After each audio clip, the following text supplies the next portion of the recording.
ассалаумағалейкум, қалдарыңыз қалай, жағдайыңыз қалай? Мен стендап комик ретінде бір үлкен минусым бар, мен жиі боқтаймын негізінде. Боқтыққа кім қарсы, шапалақ соңыздаршы. Кім қарсы емес? Мына жерде отырған екеуіңе чуть-чуть похуй онда.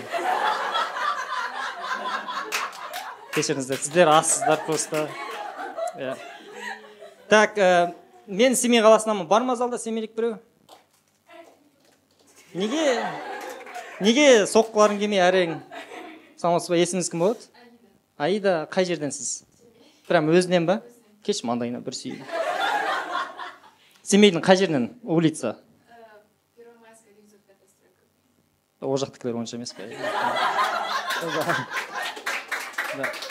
Тағы да кім қандай қаладан? Просто выкрикивать етіп айта берсеңіздер болады. Қостанай.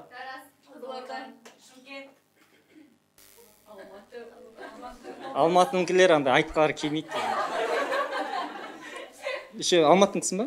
Еще өз үйім бар, Алматыда. Алматыда тұрасыңдар, квартира жалдамайсыңдар ба? То есть сен туылдың, и уже сен квартираң бар, спокойно. Ау? Ата-анамен тұрасың. Квартираға қандай? Төлеймін, блин, ай жақында қалды деген понятие жоқ. Сен түрін болдыру уже. Күшті. Мен Алматыға көшкелдім. Алматыға көшкен кезде андай прикольный қала по идее. Мен басында Алматыға келгенде қатты арманмен келдім. Прям Алматыға келем, бүкіл арманды орындаймын. Алматыны тоңқайтамын мен деп келдім.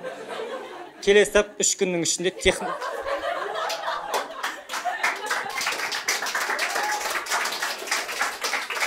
Жоқ, серьезно, прям Алматыны тоңқайтамын деп ойладым да. 3 күннің ішінде технодомға жұмысқа кіріп, тоңқайып холодильник көтеріп жүрдім ғой.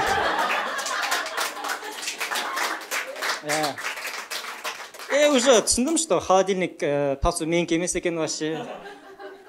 Сосын сразу ол жұмыстан шығып кеттім. Мен вообще Алматы расымен қаты кездеу қала, андай түсінбейсің, непонятный қала. Бүгін мысалға түсінбейсің, бүгін жаңбыр жауа ма, или сен жылайсың ба? Непонятно. Көбінесе жаңбырдың астында жылап тұрасың. Маңырап, депрессияға түсіп, такой үлкен қала. Мысалға Алматыға Қостанайдан деді, сіз ба? Басында қандай бір қиыншылықтармен кездестіңіз? Сіз оқуға келдіңіз бе, жұмыс істеуге білдім? Түсініспеушілік болды. Қостанайдан болғаннан кейін орысша көп басым орысша сөйлегендіктен көбісі соны айтты. Басым орысша сөйлегендіктен? Басым орысша сөйлеген. Қалай? Қараша, екі басын сөзді қосылып алған ғой. Қанша болды қазір Алматыда жүргеніне? Ау? 4 жыл. 4 жылда қанша сөз үйрендің? Ау? Барлығын үйрендің?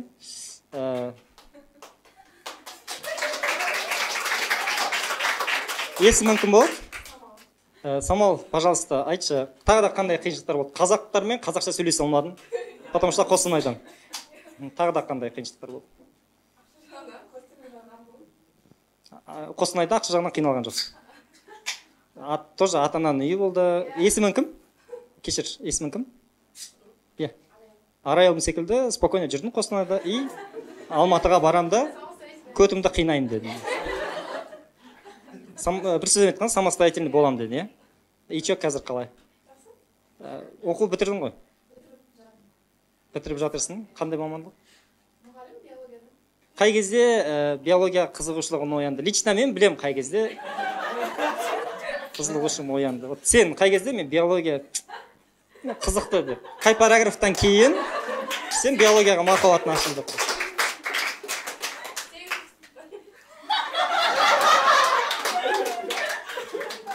Практика уже өтіп тастадыңдар ма?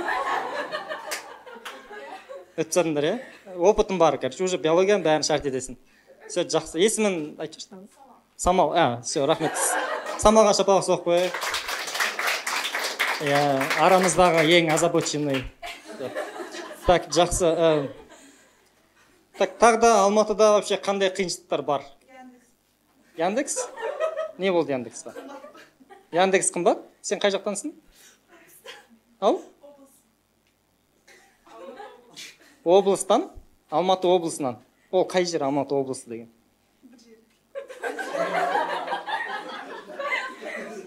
Жоқ, Алматы облысы деген қай жер ол? Просто мен түсінбеймін, нақтырақ. Алтын Ордадан ар жақ өмір бар ма вообще? Сен сол жақтан келуге Яндекс қымбат. Сен напрягать етпейді, что Алтын Орда жаққа. Одан да. Жоқ, сен о жақта өз үйің или квартира? Қалада тұрамын, ата-анам сөйлеп болсын. Парк келем.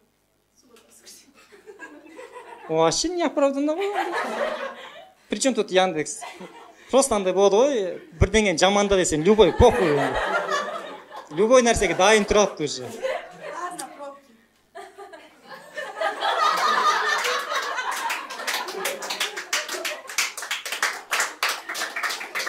Несі ұнамайды саған пробканың? Өмірін жарты етеді себебі. Өмірін жарты етеді? Қалған, какой-то өмір нихуевый. Бір нихуевый жерден екінші нихуевый жерге үлгермей жатсың да барып. Таңертең жұмысқа үлгермей баратсың ғой, кайф қой кішкене. Сен жұмыс істейсің, иә? Иә, қай жылғысың? 24-тесің.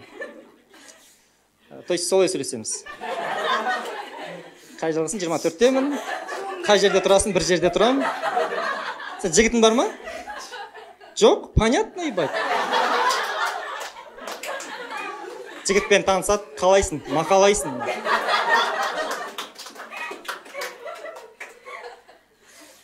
Посттравматический стресс. Тоқтай тұр.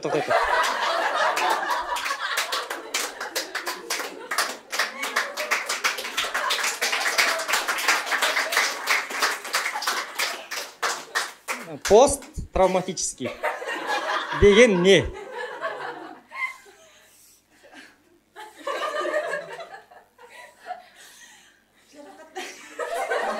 Жарақат? Бір жігіттен таяқ жедім. Жылында айтсам, вообще прикол істейсің. Ебать, понятно ғой, 24-тесің ғой сен. Қай жылғы екен, понятно ғой.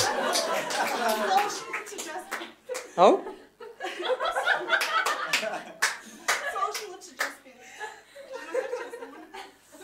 Сен 34-те емессің ба, случайно?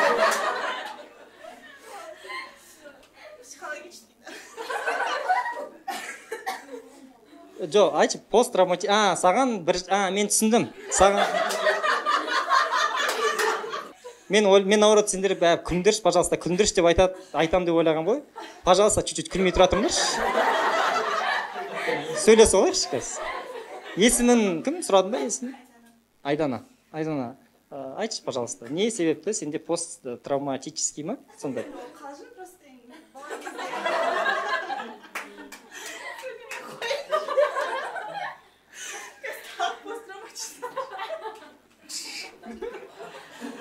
Қандай жиналғасыңдар? Так, Айдана, в общем, жігітің жоқ. Түсіндік қой, дұрыс қой, е? түсініп шығар, не үшін екен.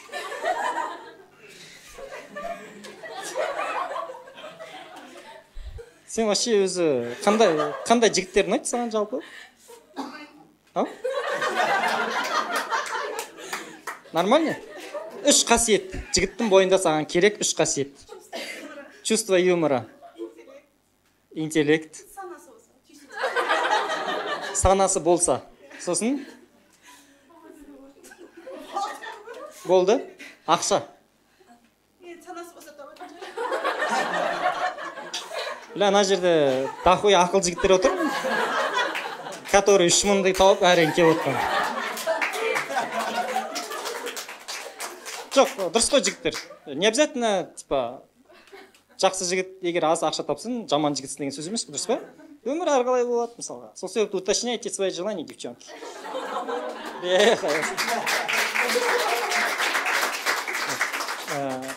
Сен жалпы жаңағы 3 қасиетті айттың, который мен бойында бар. Айтшы, сен жігіттің отбасыға құруға дайын болу үшін сен жігіттің болашақтарын примерно айына қанша табу керек?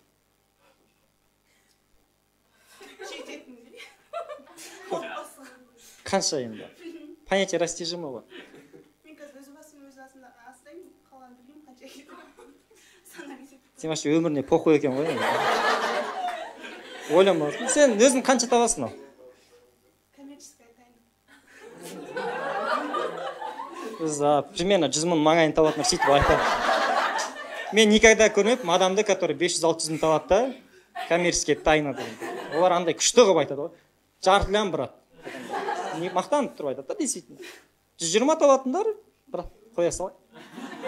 Осы жерден тастай сал. Так, Алматы өте прикольный қала.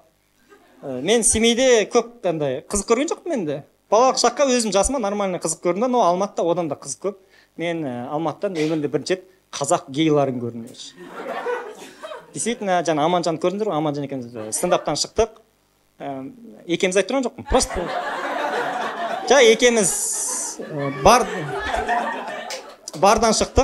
екеуміз бардан шықтық, Аманжан екеуміз.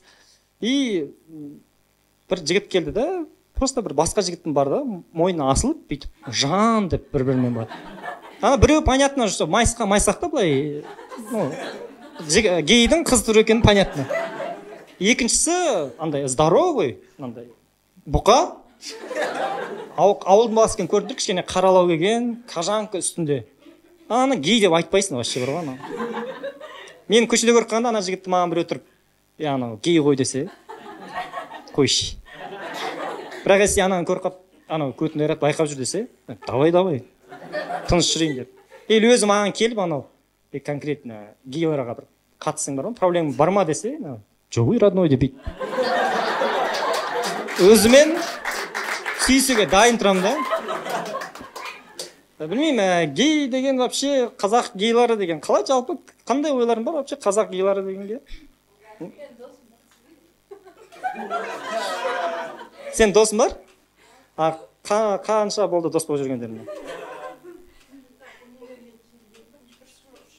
Сен вообще видеоға мен бекер түсіріп отырсың. Наңғада мынандай бар, короче. Давай келесі жолы осыған барайық. Танысасың. 3 жыл болды, қалай саған өзі айтпай, мен геймін деп. Просто отырып айтма, есімің кім? Лейла, мен геймін деді ме? Жоқ, олар, мен екі ана көрдім, бір-бірімен встречать етіп бастаған кезде маған бірінші көз онлайн болды ғой, сонда ғой. Не қылған адам ол, қалай? Типа, сенің, тоқтай тұр, сенің одногруппниктардың бір-бірімен кездесе бастады ма, екі жігіт? Нахуя саған айтты оны. Қандай логика?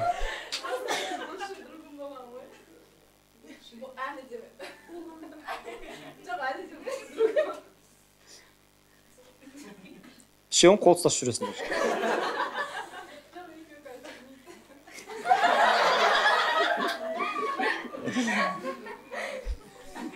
Бывший ма? Екеуің қос көрген жоқсың ба қайтадан?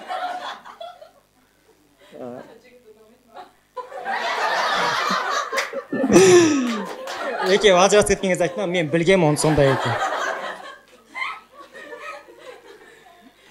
В общем, сен олармен спокойно по душам сөйлесе аласың, дұрыс па?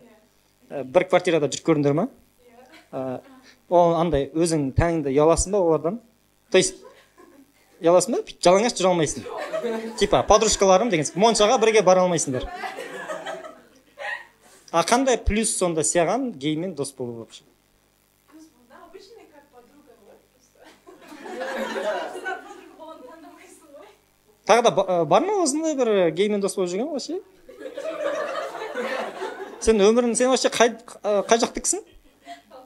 Талдықорған. Талдықорған, ал осында жұмыс істейсің? Қайда жұмыс істейсің?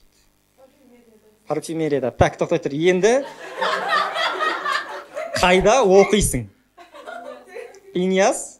Иньяздағы группаластардың екеуі. Қазір группаластарым емес, олар басқа группада бізді бөліп просто. Но Иньязда оқиды ғой. Все понятно. Иньязда екі гей бар екен. Иньязда корпусына андып жүріп, екеуін ұсталып көттерін айыру керек. Қалзына, мен вообще просто семейдемін да, и бізде вообще гей деген сөздің өзі андай біртүрлі болатын. Жағымсыз, андай қоққа естен жат, короче. И біз семейде вообще гей таба алмайтынбыз. реально біз гей таба алмағанымыз соншалық андай семейде натуралдың өзін гей қылып жүресің ғой. Мысалға жаңбыр жауып тұрады ғой, бір пацан зонтикпен шықса, мынау педики гей нахуй, долбоёб, гей нахуй. Мороженое, банан жеп бара жатса, долбоёб, гей нахуй. В общем, кімде қазір проблема квартирамен? Шапалақ соңыздаршы. Кім квартира сыймайды деп тұр жүр? Вот сіз, пожалуйста, квартира сыймайды деп тұрасыз ба? Қанша айына? 300, неше комната ал?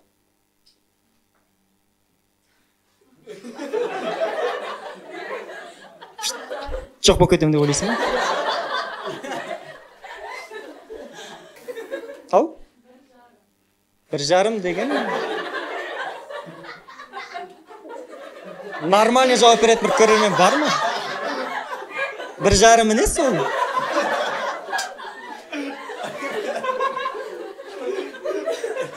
Қалай 1,5 деген? Жарты қабырға тесік дейсің. Ау. Енді евро двушка деген двушка ғой ол. Мойындамайсың ма двушка екен? Онда явно өзін жалғыз тұрмайсың.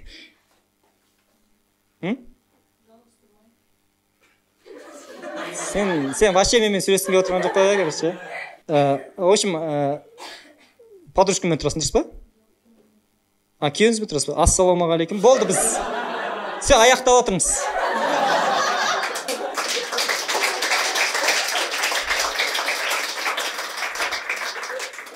Маған ешқандай претензия жоқ қой, Есімің кім болады, күйеуі? Ау? Дәурен, маған ешқандай претензия жоқ қой, Бірақ не істейсің маған?